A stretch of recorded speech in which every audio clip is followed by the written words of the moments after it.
Today I'm joined by my good friend Zach.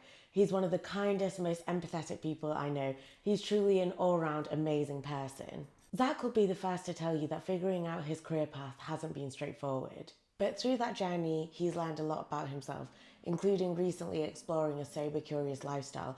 As he navigates life, learning about himself and understanding where ADHD might explain difficulties that he's faced. I'm really excited to have him on the podcast today to talk about the ups, the pivots, and the power of self-discovery. Thank you so much for joining me today. Thank you very much. So I just wanted to get started because I know you mentioned in the past not feeling like you had a clear career path. How did that feel at the time?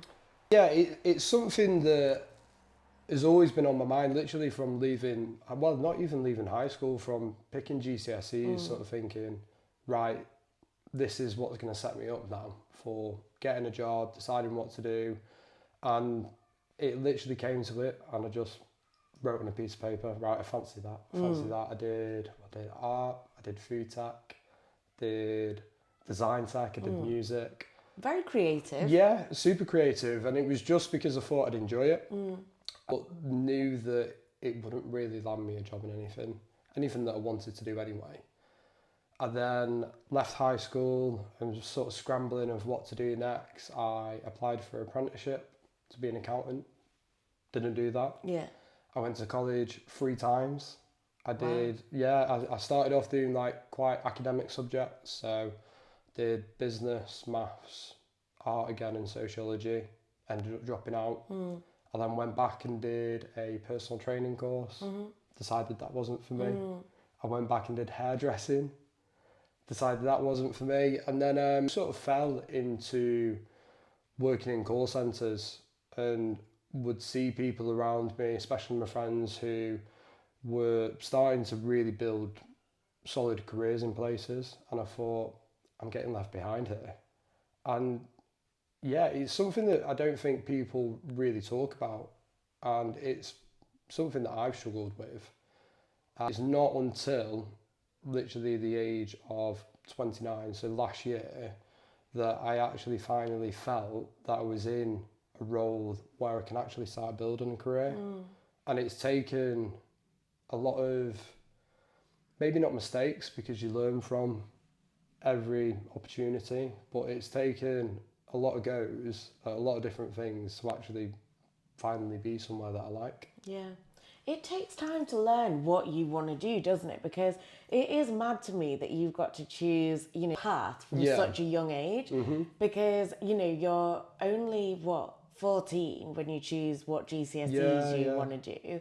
And then obviously you're 16 when you choose your A-levels, which is so young, which then ladders up to like what you might do at university.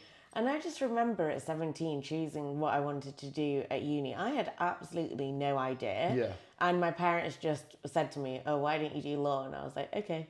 Yeah. Why not? Yeah. Because you're just like, what else would I know what to do? Law wasn't for me. Yeah. It wasn't the path that I needed to go down. And I would have never known that till I tried it. Yeah. And then since my degree, I haven't done anything. Yeah, I think for myself, because I always looked at other people and thought that they had fallen into careers, I think I just got a little bit complacent and a little bit lazy and thought, I'll fall into something. And then it wasn't until a few years ago that I was like, actually, you know what? I need to try. I need to go and find something.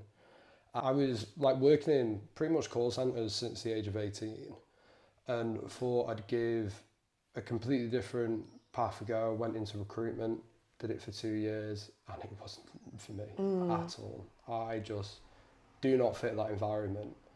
And sort of really struggled with the idea of moving back, so I ended up going back to the company that I left to go into recruitment. And it took about 6 months of convincing myself that it wasn't a backward step. It was actually just a step in a different direction, because I went into a completely different role, dealing with things that I dealt with in the past at different companies, but it's worked out for the better. I can't believe that it's taken 29 years, but I'm here. Yeah, sometimes it takes as well, taking what you think as a step back to then go 2 steps forward. You know, I've definitely had that before as well, where I was out of a job and then went for a job that was a lot less money than what I was on. And actually, I'm glad that I took that job because then it led me on to everything else. Yeah. But yeah, if I hadn't have taken what was considered like a step back, then I wouldn't have got to do all the things that I'm doing now. Yeah, exactly. And I think it's just realising that there's so many things to be learned from any job you do. Like recruitment, for example, has taught me to be really resilient because of how difficult it was, and especially knowing that I wasn't right for it, but still turning up every day and still trying my best.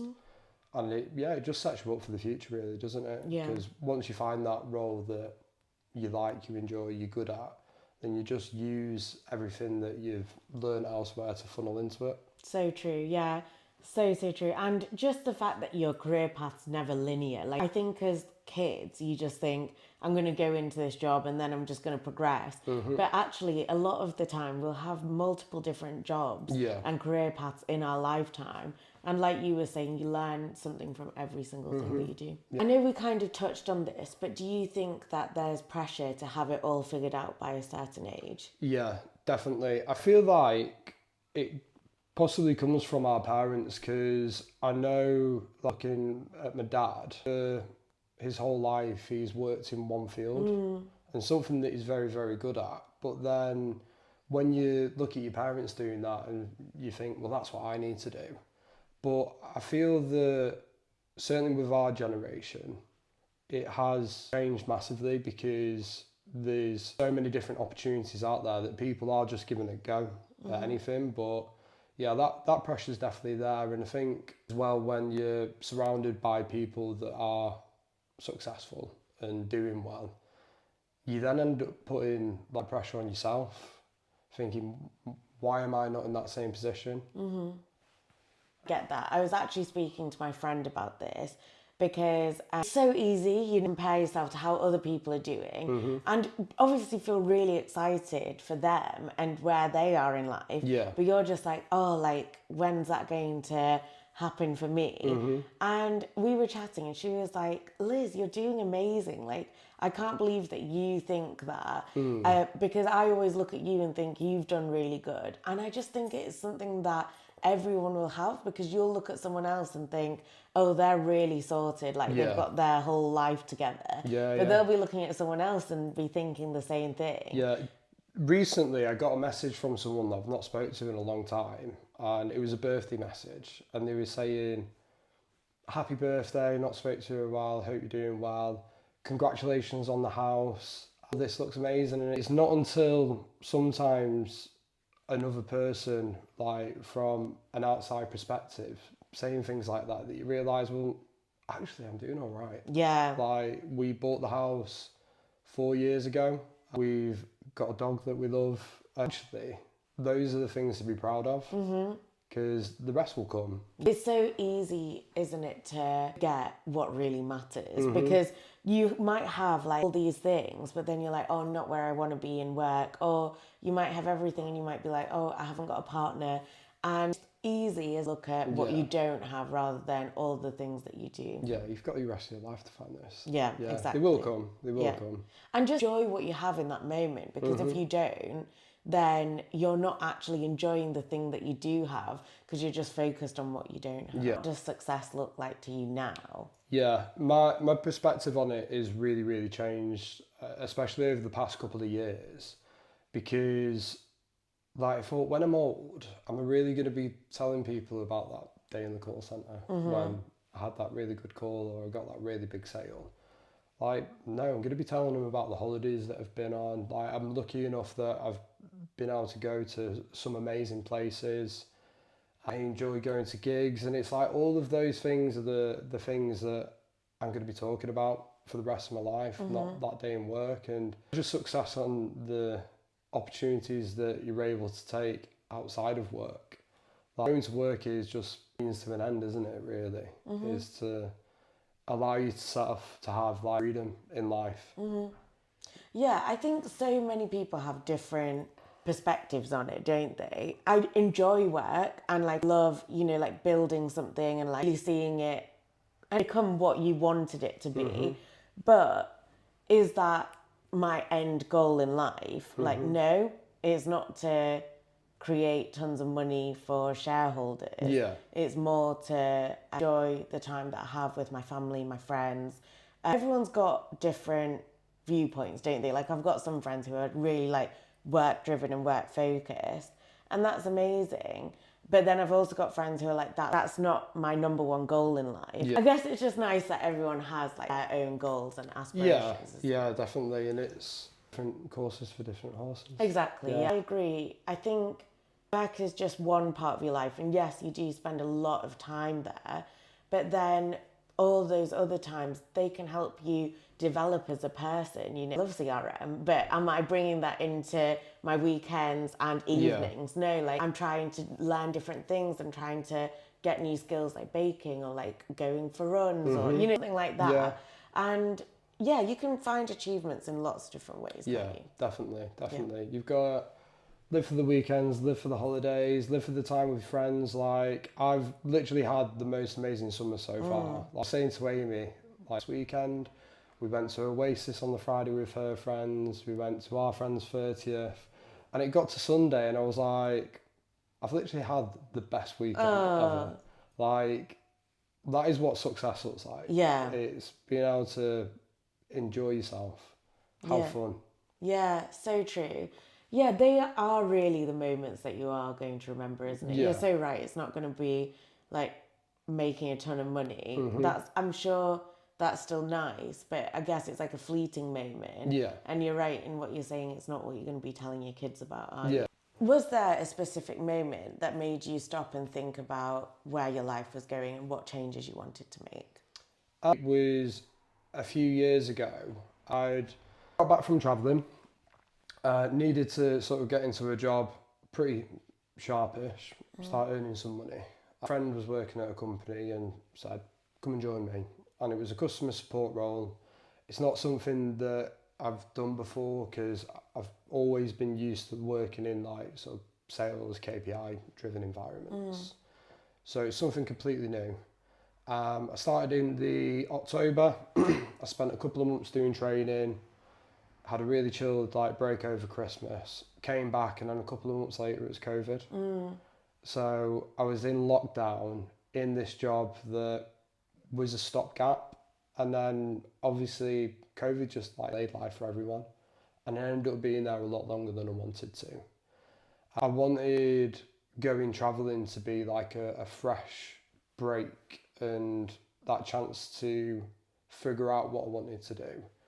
And I didn't manage to do that whilst I was over there. I spent like almost 6 months travelling and was like none the wiser as to what I wanted to do. I then came back thinking, right, yeah, this customer support role for a little while. No, it was there for like 2.5 years. And then, yeah, like I said, decided to have a complete change into something that I'd never tried before, didn't know if it'd be any good. And it was whilst I was there in that job, about 6 months in, I realised this isn't for me, but I couldn't give up at that point. And it was then I was like, right, I really need to figure out what I want to do now. And then it was just sort of a chance of looking back at what I've done previously and the skills that I built up, because for a long time I wasn't proud of the fact that I worked in call centres. I didn't think it was anything that I could build a career off. But actually I'm good at speaking to people, especially over the phone. I'm good at like finding those opportunities to sell things, and yeah, I just gathered all those skills up and was like, right, where can I funnel this energy? And the same person that got me the role in the customer support job then got me a role in a sales job that he was in. And it's been great. It's been like success after success. I recently moved into a new role within the company. I've literally done a week in that role and I'm like, right, I'm where I need to be. Finally. such a nice feeling. Like I said, definitely going away and in 6 months out of a job is a great break, but it's such a daunting feeling when you get back and you're like, right, where do we go from here? You know, the things that you mentioned, I've had thoughts on. So one of them was, spending 6 months out and then coming into something. Because I think when you're younger, this is really some thought process that a lot of people have. They're like, I'm going to go traveling for X amount of time because I'm not sure what I want to do, and I'll figure it out whilst I'm there. But what I've found is actually it's like, definitely go traveling. I think that's an amazing thing to do. But likelihood is you won't find out what you want to do whilst you're traveling because you're not trying the thing that you're Yeah. wanting to do. Because, Also, you're too busy having fun. yeah, Like- exactly. And also, like you were saying, you need to try things to understand whether you like them or not. How would you know Yeah. until you do it whether that is for you? And the second part was, I know that you mentioned you were at one company, left, and then came back again.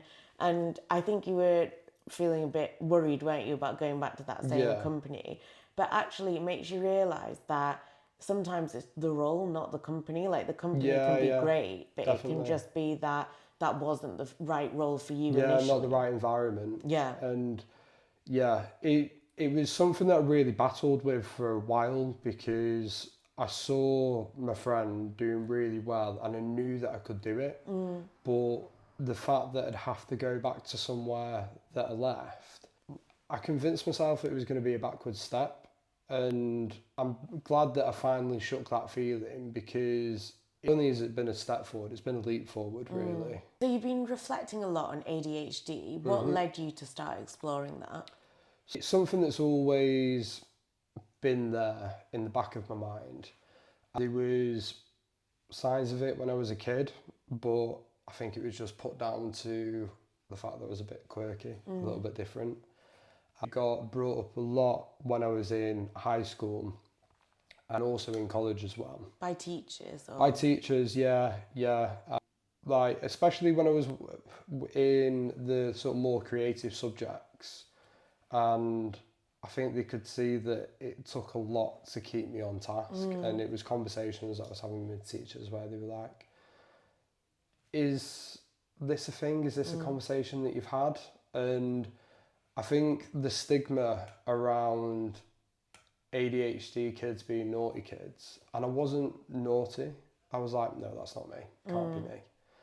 And then it wasn't until listening to a podcast and hearing about someone that had been diagnosed as an adult and talking about the things that they, I don't want to say struggle with because it's not a struggle, it's just something that you deal with. I was like, right, okay, that sounds like me. And then the more and more that I researched it, I was like, yeah, I'm definitely within that category. Actually, I've not had a diagnosis because I've been on the waiting list for 3 years now. Wow. Yeah. However, doing the research that I've done and being able to recognise that things that I was dealing with previously that I put down to being sort of anxious and like depressed, because of being able to recognise that actually they're a symptom of something else, it's really changed how I deal with certain things now. That's amazing. Yeah, Can you give me an example? Yeah, so when people hear about ADHD, all they think about is that people being hyperactive, which I definitely have. I've got a lot of energy. Like, I'm almost suspended from school for tapping. Oh, really? Yeah. Like, I played the drums, and the way that I would help myself concentrate is by tapping on the desk. And it got that bad that they wanted to suspend me. That's mad. Yeah, my form tutor went in one morning, he like took me aside and he was like, right, I know you're not being bad, but it's come up with a lot of teachers, so I've got this idea. And he just gave me a packet of blue tack. Oh. And he was like, rather than tapping, can you just pull and stretch this, please? I was like, yeah, sound. Yeah. So, yeah. That's really good that he thought of that. And as they should, because they can't be annoyed at you for tapping. Like, they Yeah. need to think about different ways Yeah. to keep you occupied. It's still something that I do now, though. Yeah. Like I said, people always associate it with hyperactivity, but there's loads of different aspects to it, and some people are affected by certain things and some others. And for me, I get hyperfixated on things. I've had so many hobbies. And then also with struggling to regulate emotions. But in terms of my hyperfixations, it's ridiculous. I've brewed beer. I've become a baker. I was baking like 4 loaves of bread a week. Wow. Reading just constantly. And sometimes it's great because you learn new skills, you get new hobbies, but then the flip side of that is I've literally had sleepless nights because all I want to do is research boats. I've literally like been awake at like 3 a.m, knowing that I've got to get up for work at 6. That's so funny. Just watching videos of people on boats. I like convinced Amy that I was going to sell the house and move on to a boat, which obviously is never going to happen. But yeah, like when you get fixated on something, it's all you want to do, all you want to think about, all you want to talk about, and then all of a sudden you just lose interest. And then Amy's like, what's the next thing? What's the next thing?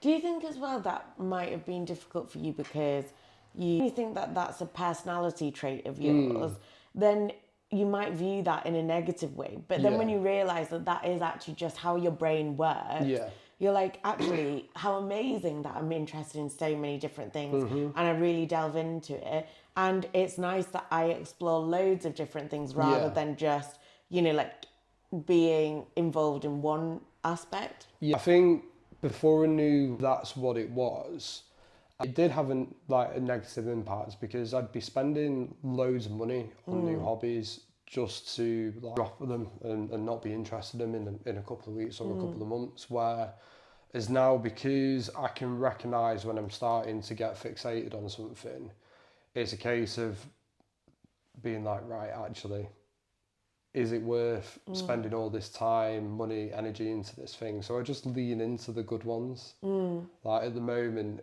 I've picked up reading again, and it's like every spare minute I'm reading. But I like that one. Yeah, that's a good fixation. That's a good one, yeah. But yeah, like I said, the other thing is struggling to regulate my emotions. So before I sort of realised that actually it is probably ADHD that I had, I struggled with anxiety, which I still do, but then I thought that I was dealing with depression because I would be having an amazing weekend and then all of a sudden just hit a massive low. And it was just the emotional regulation. I'd get these intense, like, happy spells, and then all of a sudden that drops and you're like, I'm not going to feel that again. Whereas now I can sort of be having a bit of a moment and I can step back and be like, right, okay, are you feeling depressed or are you just having a bit of a slump? And it's like a lot easier to shake off again now that I know what I'm dealing with.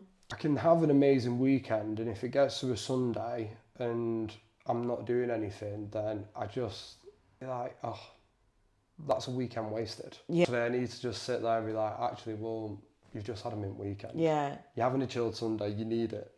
Yeah, you know what? Like, Sean's really made me more like this because I'm such a person where I want to be doing something like all the time. Like it's like morning, noon and night. I need to like plan. Yeah. He even said it last Sunday. I was like, oh, I feel like I've done nothing. Yeah. And he was like, no, you've done this, this and this. But in your head, you're just like, I feel like I haven't really done anything, you know? And it's a weird place to be. And then you just like, feel like the whole weekend's gone and you haven't done anything with it. So I do get that. Yeah. Sundays is my day for like walking around the house aimlessly. Because Amy just wants to sit on the sofa and chill. Yeah. And I'll be on the sofa I'll get up, I'll walk to the kitchen, I just stand in the kitchen for a minute, I'll then be like, oh, I wonder if there's anything upstairs that I can go and do. And then I just think, actually, just chill out for a little bit. Yeah. I know, you know what, it's funny that we're like that and then both our partners are like the opposite and they just want to chill. Yeah. And they're actually good at it. Whereas if I chill for too long, then I'm just like, oh my God, what have I been doing? Yeah. I'm wasting my life. Yeah. And it's okay. Just We got the Labrador energy, don't we? We do, yeah, for sure. I really appreciate it because I feel like Sean has made me more chilled. Like without him, I would still be running around doing everything like the time. Yeah. You just end up burning out though, don't you? Like, that's probably why I was getting to the point where I'd have those slumps, because I'm just like go, high energy. And then all of a sudden, if you get to a day where you've got no plans, I'm like, what now? What now? So that's probably why those slumps are coming. Yeah. So what changes have you made in your life since you found out that you might have ADHD? So the changes really is just taking a step back and actually reflecting on how I'm feeling, like, sort of checking in with myself really. So again, it's like, are you having a bad day, or are you just needing to relax a little bit and recharge your batteries? And it's looking at the things that I'm starting to fixate on, and it's like, is this a good use of your time? Then also just trying to look after myself a little bit more, putting my energy into going to the gyms, because I used to have a lot of sleepless nights where I'm just up, brain going a million miles an hour. I forced myself to have quite a strict routine during the week. So I'd get up between 5 and 5:30, get to the gym for 6, back home for 7:30, I wash the pots, take the dog for a walk if Amy's not working from home, and then 8:30, I'm ready to start work. And having that routine's definitely helps. But then also, I feel that I've not even started work and I've already accomplished something. So I mean, that's definitely helps. I think it's just like subtle changes that I've been doing for that long now that I don't really realise it's just part of my life. Yeah.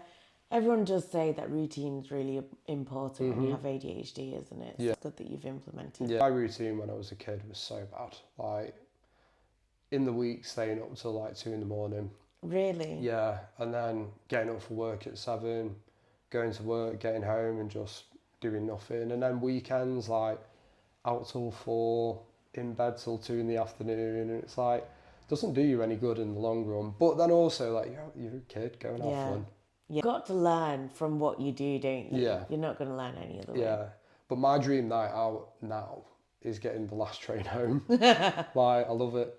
But we went for a curry the other night, and the curry was booked for 7 o'clock. And I was like, I'm dreading this because I'm normally in bed at 8. I know. I remember you telling me that, and I was like, that is crazy that you guys are. Sometimes we treat ourselves and get in bed at 7:30. Wow. Yeah, do you know what? It's like, if you've got a good book and you've like watched an episode of the series that you're on, then it's like, well, don't want to watch anything else. I'm just ready to go and read for a bit. Oh, it sounds really cozy and cute. It's nice. I like it. How has cutting back from drinking or taking breaks affected your social life and your mental clarity? It's something that I've wanted to do for a while. I'm back drinking. Like, I've definitely been considering doing a long time off drinking, but I feel that it's something that I definitely need to wait until I'm ready for. I've always done dry January or sober October and felt great afterwards. And then over the past couple of years, I've sort of been extending it further. I think the struggle with it is learning to socialise again without having a drink. Because from like an early age, our whole social circle was based on going out on the weekend, going to the park, going for beers.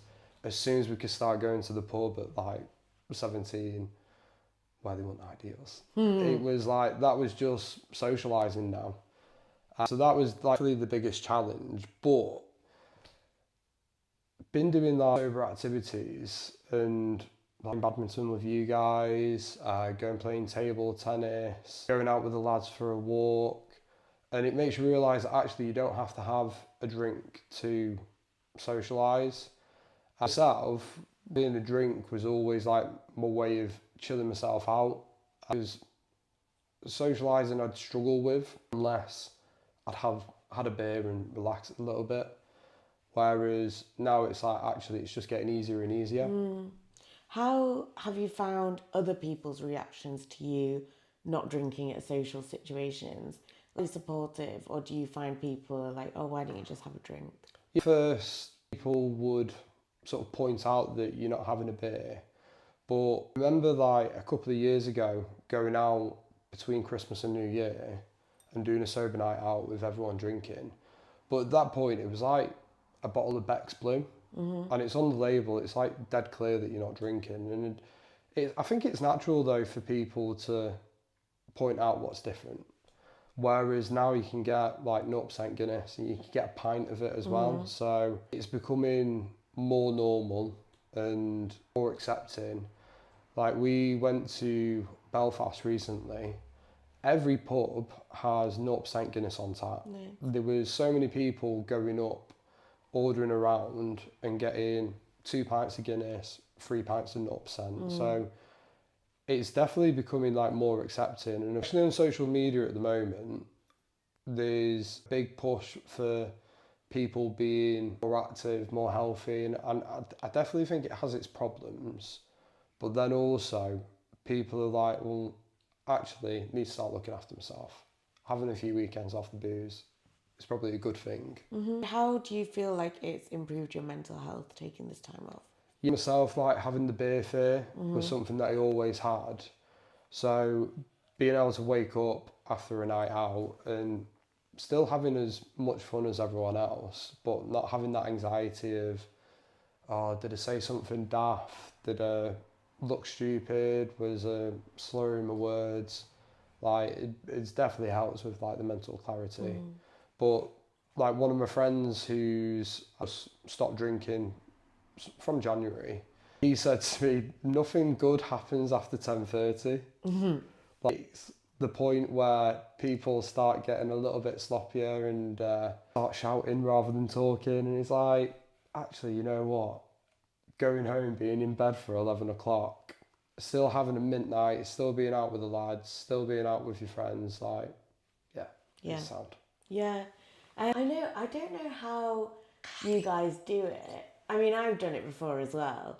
But you know when you're not drinking and you're with everyone else who are drinking, and it can be a lot, can't it? Yeah. Because you're just on two different levels in terms of energy, and I think sometimes when people are drinking, and I know because I drink too, like you can repeat themselves and you're like, yep, I've had that. Like it's just completely different to when you're sober, isn't it? We've had this conversation twice, and every time we have it, it gets louder. Yeah, exactly. So like, I've had sober periods that I've struggled with is not socializing in those, you know, other activities where it's like badminton or, you know, doing it or, you know, chatting, going on a walk. It's not those parts. It's like if there's like an event that you have to go for a night out on, you're just like, oh, I'm dreading it a bit because I know that I'm not going to be drinking and I'm fine with that. I don't feel like I need a drink, but it's more just like, oh, am I going to be with other people when they are drinking? Yeah, I think it's always the first half an hour is like the most difficult part, because your 30th I did sober. Oh, did you? Yeah, so it's October, isn't it? January.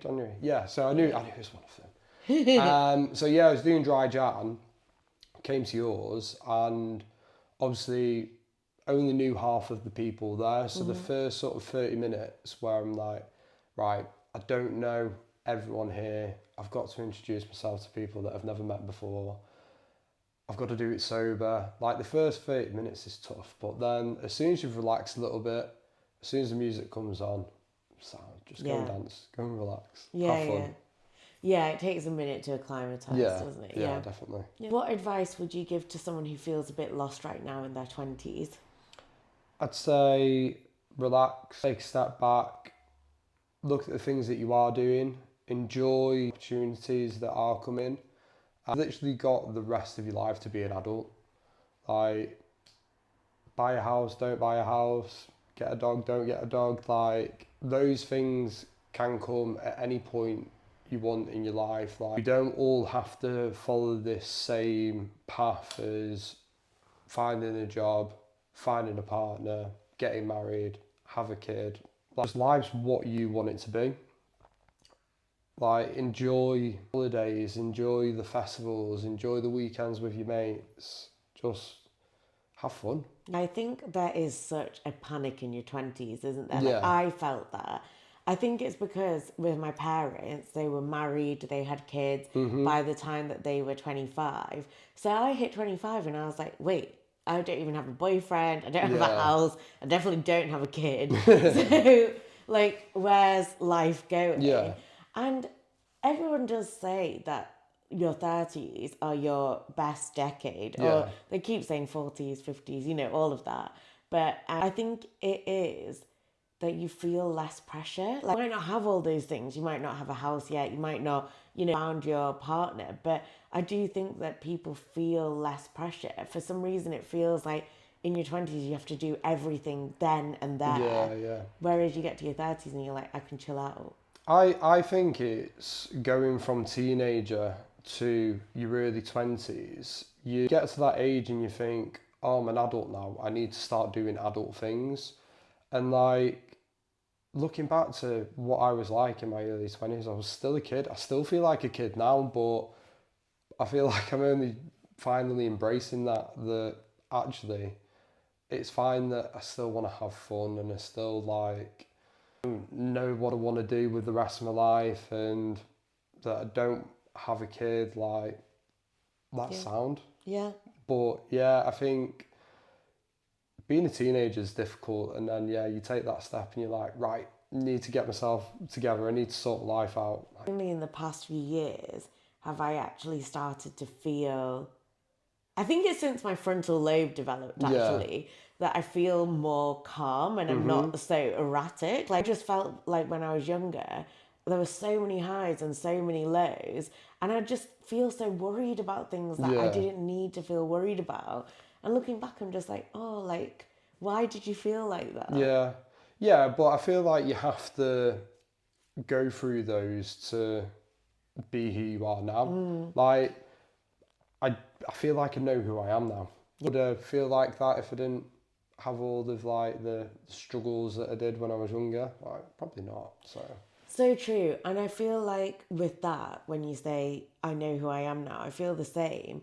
And I also feel like I'm not performing. Like, when you're younger, you feel like you have to kind of perform for people to like you or be a certain person so that people will like you. But as you get older, you just realize you are who you are, and some people will like you and other people won't. But the people who do, they are your people. Yeah, 100%. I've got such tight knit of mates that we're all very different, and I think they've just accepted that I'm a bit of a weirdo and like, different to what they're like. And I think, like you said, performing a lot when I was younger, when I used to like dress certain ways and like that was into certain music just to feel like I could fit in a little bit, whereas now it's embrace that I like what I like. Like, I'll drive around listening to like High School Musical on full blast and it's like, who cares? I love it. I love that you love musicals. It's super cute. Obsessed. Okay, we're going to do rapid fire question round. Coffee or herbal tea? Coffee. Ooh. One word to describe your current era? Happy. Oh, good. That's a nice one. A song that you'd put on repeat right now? Moving Through a Window. What's that? It's from the Evan Hansen musical. Oh, I don't know. It's so good. Is it really good? Yeah, really you good. know what song you liked before it, and actually you got me and Sean into, and you liked it before it was popular? Pink Pony Club. Yeah. Like, me and Sean are just like, that is such a bop, and like we put it on in the car and we're just like singing so much to it. Actually, do you know what I'm listening to a lot on repeat at the moment? Apple. Oh yeah. XCX. Back to that stage, are we? Yeah. I did the dance in my car. I was driving back from the gym like 7 o'clock and I was like, what the hell? I'm just gonna do it. Haven't you heard though that Brat's over? Is it? Well, at Glastonbury, she like burnt the brat sign, and there was a whole text came up on screen, and it was just like brats over, or like there was more to it. I Yeah. remember seeing it. I've not brought myself to watch anything from Glastonbury yet. I thought that, and then that weekend Sean was like, come on, let's just watch some of it, and I was like, actually it was pretty good watching Yeah. it. Well, we went to Belfast and we had such a nice weekend. It was booked for that weekend because we didn't get Glastonbury tickets. Yeah.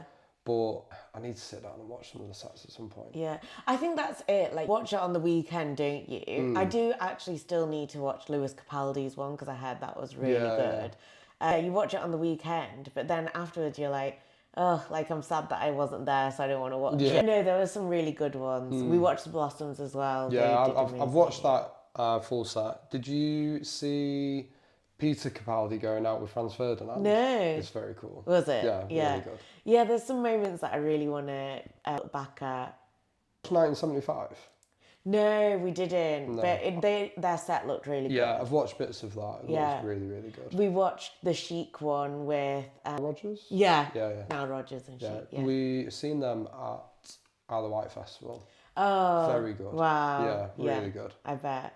Yeah, their set was really good. And the whole crowd looked really good as well. Yeah. Most underrated quality in a person?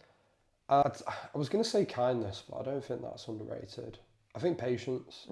Yeah. I think if you can surround yourself with patient people, especially me, like... You're very patient. Yeah, but I need people to be patient with me as well. Yeah, I like that. I think kindness and patience kind of go hand in hand in some way, don't they? Yeah, definitely. Because we're all human and like make mistakes, or we might not be on the best form, and it's just nice that you have someone there to be like, it's okay, like you'll get there. Yeah, I get that. Something that's bringing you joy lately? Reading. I set myself a challenge to read 20 books this year, and I've got 50 pages of my 20th book left. That's amazing. And so like you might hit 40. I might, but I make a point of switching genres every book.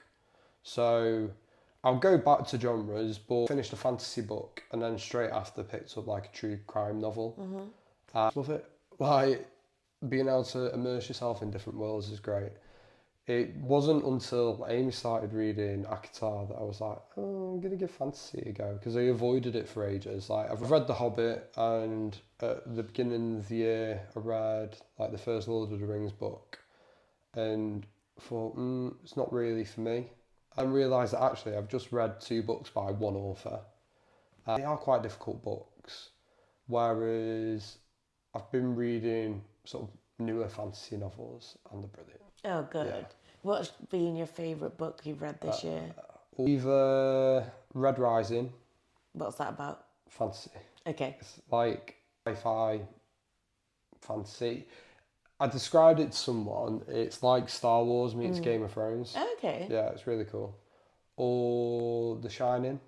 Oh, wow. Stephen King, that was really good. And Jurassic Park as well. Oh, which nice. I never knew was a book.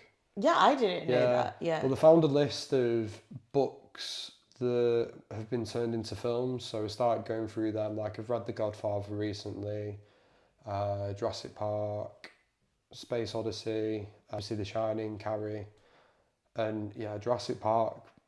Did not expect it to be that good, and it was brilliant. Oh, what's your all-time favourite book, could you say? Either The Beach or Books of Being a Wallflower. You quite like books that have been adapted into movies, don't you? Oh yeah. They're all, yeah. Have you read The Perks of Being a Wallflower? No. I've got it. Is it good? Yeah. Really, really good. My favourite book is, I have a couple, but most of the books that I like, they don't really have much of a storyline. They're just about people's lives, which I guess makes sense because I love to know about people's lives. Yeah. That's why I do this. One of them's A Little Life. That's really sad. It's like super thick. Oh yeah, I read that this year. It's so sad, isn't it? It got to the point where Amy said, "Do you think maybe you shouldn't read this anymore because I was just sat in bed crying. I know, Like, I know. such a good book though. It is so good, yeah. I cried so much. So I feel like I could cry thinking about it. And also Cleopatra and Frankenstein. That's a really nice book. I can lend you. Is that by the person that wrote, is it Blue Sisters? Sisters, yeah. Coco, I've forgotten her last name. Have you got that? Yeah, I can Borrow lend it that to you, yeah. Thing you wished more people understood about you. Just that I'm sensitive. Oh, Be kind. you're the sweetest. I try. That's us. Yeah, Thank you so perfect. much. Thank you. How